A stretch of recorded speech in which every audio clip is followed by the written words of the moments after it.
hogaamiyaha ruuxiga ee ururka Akhwaanul Muslimiin Sheekh Yuusuf Al-Qaradawi ayaa geeriyooday isagoo 96 jir ah sida lagu sheegay qoraal la soo dhigay bartiisa Twitter-ka. wuxuu ku dhashay dalka Masar sanadkii 1926 isagoo in badan oo noloshiisa ku soo qaatay dalka Qatar. wuxuu ahaa mid ka mid ah culimada ugu caansan dunida muslimka, iyadoo qayb ahaan ay ugu wacnayd khudbadihii uu ka jeedin jiray telefishinka Qatar laga leeyahay ee Al Jazeera.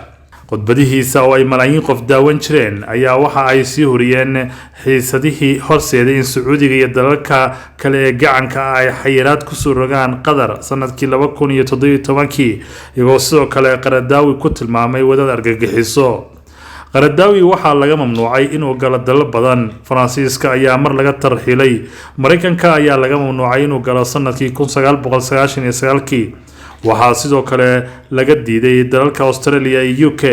dalalka Islaamka ee mar laga mamnuucay waxa ka mid ahaa Tunisia, Algeria, Suuriya, Iraq, Masar, Imaaraadka Carabta iyo Sacuudiga. maxkamad ku taala dalkaasi Masar ayaa sanadkii 2015 ku xukuntay dil isagoo maqan. waxaa ku heliyay xukunkaasi dilka madaxweynihii hore ee Masar Mohamed Morsi iyo 90 qof oo kale. xukunkaasi wuxuu la xiriiray dad ka baxsaday xabsi ku yaala Masar sanadkii 2011, wuxuuna sheekha ku tilmaamay mid bilaa sharci ah. wuxuu ku sugnaa markaas dalka Qatar. Qaradawi oo quraanka xifdiyay isagoo 10 sano jir ah ayaa waxa uu mar gudoomiye u ahaa ururka caalamiga ee culimada Islaamka ee loo yaqaano IUMS.